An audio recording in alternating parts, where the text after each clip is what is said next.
शुक्रिया कि आप समय निकाल कर आए हैं। पहले तो जो भी इस मंच का संचालन कर रहे हैं, हमारे बाद नेशनल प्रेसिडेंट को बुलाना चाहिए, आप उल्टा ही बुलाते हैं। पार्टी के पद की गरिमा का आपको ध्यान रखना चाहिए अगर आप संचालक हैं तो। मैं माफ़ी चाहता हूं, मुझे ही बताना चाहिए था पहले। तो सभी सम्मानित मंच, सभी साथी जो यहाँ पर आए हैं, सबका बहुत बहुत शुक्रिया। लंबी चौड़ी कोई बात हमें करनी नहीं है। बिंद केसरी जी ने ठीक बताया है कि 100 में 90 नंबर ही देंगे, तो इसका मतलब है कि अभी बहुत प्रयास करने की ज़रूरत है। 100 में 100 लाना पड़ेगा, क्योंकि अभी आप लोग देखे होंगे कि किसी बढ़िया कॉलेज में 99 से कम पर एडमिशन नहीं होता है, तो 90 का ज़माना चला गया।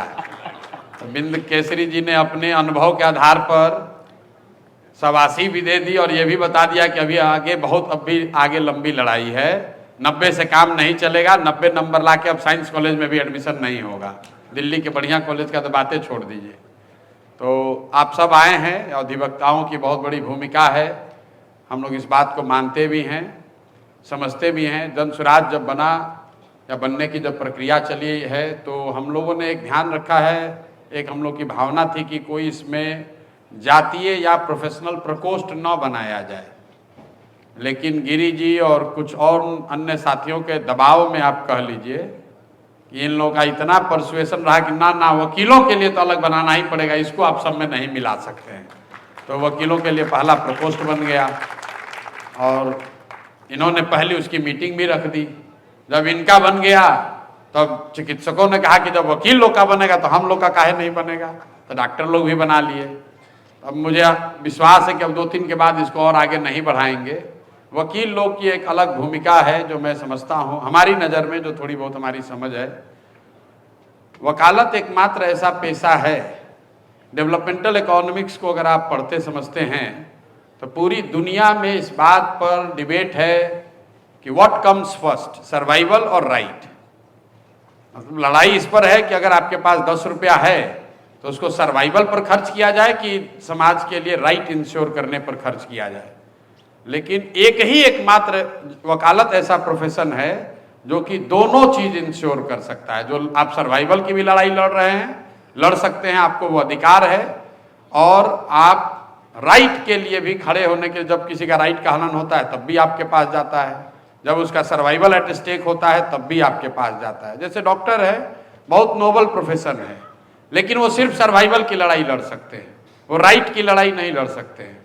इसीलिए दुनिया भर में जितने आंदोलन हुए हैं, जितने प्रयास हुए हैं, उसमें लॉयर्स की बढ़ चढ़ की भूमिका रही है। क्योंकि आप जो पीड़ित है, किसी तरह की उसकी पीड़ा है, उसकी आवाज़ बन सकते हैं, उसकी ताकत बन सकते हैं।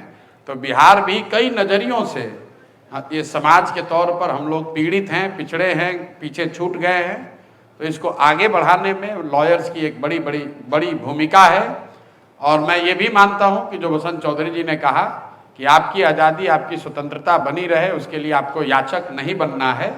अगर आप अपना काम कर रहे हैं तो जो भी सरकार आएगी, जो भी सरकार रहेगी, वो अपने आप लॉयर्स की भी चिंता करेगी, करना ही चाहिए उनको। उसके लिए आपको याचक होने की ज़रूरत नहीं है, क्योंकि अगर याचक होकर आप चीज़ मांगेंगे तो निश्चित तौर पर आपकी स्वतंत्रता, आपकी जो सोच है वो प्रभावित होगी।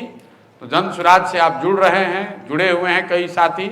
आप अपने स्तर पर समाज में जितना इसका प्रचार कर सकते हैं, जितने लोगों को जोड़ सकते हैं जोड़िए। अच्छा लगे तो जोड़िए, सोचने समझने के बाद जोड़िए। सिर्फ हम कह रहे हैं या सिर्फ आप लॉयर प्रकोष्ठ के हिस्सा हैं इसलिए जोड़ना कोई बहुत महत्वपूर्ण नहीं है। और ऐसा नहीं है कि हाँ कोई पहला जन स्वराज ऐसी व्यवस्था है जिसमें लॉयर्स प्रकोष्ठ बनाया गया है। वो बात में जन स्वराज की जो है वो मैं वसंत जी के बात से सहमत नहीं हूँ। कई दलों ने लॉयर्स का प्रकोष्ठ तो बना ही रखा है। प्रकोष्ठ बनाना एक बात है, आपको सहभागी बनाना दूसरी बात है। तो हम लोग ऐसा समझते हैं कि आपकी बुद्धि, आपका अनुभव, समाज में आपकी पकड़, समाज में आपका जो कनेक्ट है, उस सहभागिता के हम लोग आकांक्षी हैं। हम लोग चाहते हैं कि आपके माध्यम से समाज में जन स्वराज की बेहतर पहुंच, बेहतर समझ, बेहतर पकड़ बने और आपके जरिए ज़्यादा से ज़्यादा लोगों तक हम लोग अपनी बात को पहुंचा सकें। और कल को अगर भगवान की दया से ऐसा अवसर मिल जाता है, कोई व्यवस्था बनती है, तो आपके जरिए न्याय और सर्वाइवल, न्याय और विकास दोनों को आगे बढ़ाने में आपके जरिए, आपकी मदद से कुछ आगे किया जा सके, यही हम लोग का अपना विश्वास है। जहाँ तक दल की बात है तो लॉयर्स के पास एक सुविधा है कि आपको नौकरी वोकरी नहीं छोड़ना है, थोड़ा प्रैक्टिस छोड़ना पड़ेगा, कुछ पैसे का नुकसान होगा। गिरी जी का नुकसान हो रहा है, बहुत रुपया कमाते हैं, अब यहाँ आके बैठे तो पैसा नुकसान होता है। लेकिन मैं आपको अपना एक अनुभव इनके साथ बता रहा हूँ। हमारे साथ छपरा में 2-3 दिन घूम रहे थे तो पीछे गाड़ी सीट पर एक से हाथ फैलाकर बैठ के बोले कि प्रशांत जी जब से जन सुराज में आए हैं पैसा का तो नुकसान हो रहा है लेकिन मजा बहुत आ रहा है, मजा बहुत आ रहा है, लेकिन क्योंकि लग रहा है कि हम भी कुछ समाज के लिए, इतने लोगों के लिए कुछ कर पा रहे हैं।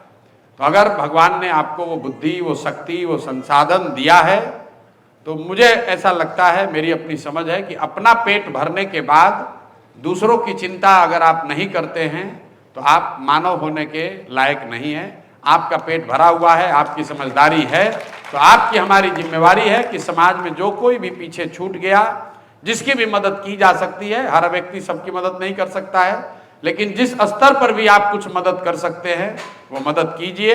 उसी मदद से समाज का सुधार होगा, उसी मदद से बिहार का विकास होगा। और जन सुराज वही है, जन सुराज सिर्फ चुनाव लड़ने का जरिया नहीं है। मैं अक्सर कहता हूँ कि चुनाव लड़ना सिर्फ राजनीति नहीं है, राजनीति का डेफिनेशन चुनाव लड़ना नहीं है। राजनीति का एक महत्वपूर्ण अंग है चुनाव लड़ना, वो भी जरूरी है, बहुत ताकत से लड़ा भी जाएगा, जीतने का प्रयास भी होगा, लेकिन राजनीति सिर्फ चुनाव नहीं है। आज़ादी से पहले हम लोग देश में जितने भी बड़े लीडर्स की बात करते हैं, ज़्यादातर लीडर ऐसे हैं जो न कभी एमपी बने ना एमएलए बने। इसका मतलब ये नहीं है कि उन्होंने समाज को दिशा नहीं दी, इसका मतलब ये नहीं है कि उन्होंने लोगों की आवाज़ नहीं उठाई, इसका मतलब ये नहीं कि उन्होंने लड़ाई नहीं लड़ी। तो राजनीति सिर्फ एमएलए एमपी बनना नहीं है, राजनीति लोगों की आवाज़ बनना भी है, राजनीति जो दबा कुचला है उसके साथ खड़ा होना भी है, जो अन्याय कर रहा है, अन्याय जिसके साथ हो रहा है उसके साथ खड़े होने की बात है। तो जन सुराज के लिए सब कुछ चुनाव नहीं है। मैं आपको अपने अनुभव से कह रहा हूँ, ज़्यादातर आदमी यहाँ बैठा हुआ यही कह रहा होगा, अरे तो कह न रहे हैं, देखिएगा ना सब तो चुनावे पर खेल है, इनको क्या है, तो बढ़िया बढ़िया बोल रहे हैं। लेकिन मैं आपको अपने अनुभव से बोल रहा हूँ, आप में से ज़्यादातर लोग चुनाव लड़े जीते हारे नहीं होंगे। हम लोगों ने 10 जगह चुनाव लड़के जीत कर देखा है और हर तरह के हथकंडे लगाकर चुनाव जीते, और ये अनुभव हुआ कि नहीं, इससे समाज का बहुत व्यापक सुधार नहीं हो सकता है। आप चुनाव जीत सकते हैं, सरकार बना सकते हैं, कुछ स्तर पर अगर लोग आपकी बात माने तो पॉलिसी में सुधार भी कर सकते हैं, लेकिन समाज में उससे व्यापक आमूल चूल परिवर्तन नहीं ला सकते हैं। अगर आमूल चूल परिवर्तन लाना है तो राजनीति को समाज से जोड़ना ही होगा, समाज में उतर के काम करना होगा। अगर समाज में सुधार होगा तो राजनीति में सुधार अपने आप हो जाएगा, अदर वे राउंड की गारंटी नहीं है। राजनीति सुधर जाए तो समाज सुधरेगा, इसकी गारंटी नहीं है, लेकिन अगर समाज में सुधार होगा तो राजनीति, अच्छी राजनीति की जा सकती है। जन सुराज उसी दिशा में प्रयास है। आप सब लोग अगर इससे जुड़े हैं या जुड़ना चाह रहे हैं तो मैं आपका अपनी ओर से, अपने साथियों की ओर से, दल की ओर से आपका तहे दिल से शुक्रिया अदा कर रहा हूँ, आपका अभिनंदन कर रहा हूँ। आइए जुड़िए और बिहार के इस व्यवस्था परिवर्तन के अभियान में अपने से जो बन पड़े वो कीजिए। सब लोग मिलकर प्रयास करेंगे तो कुछ अच्छा ही होगा। जय बिहार, जय जय बिहार। धन्यवाद प्रशांत जी।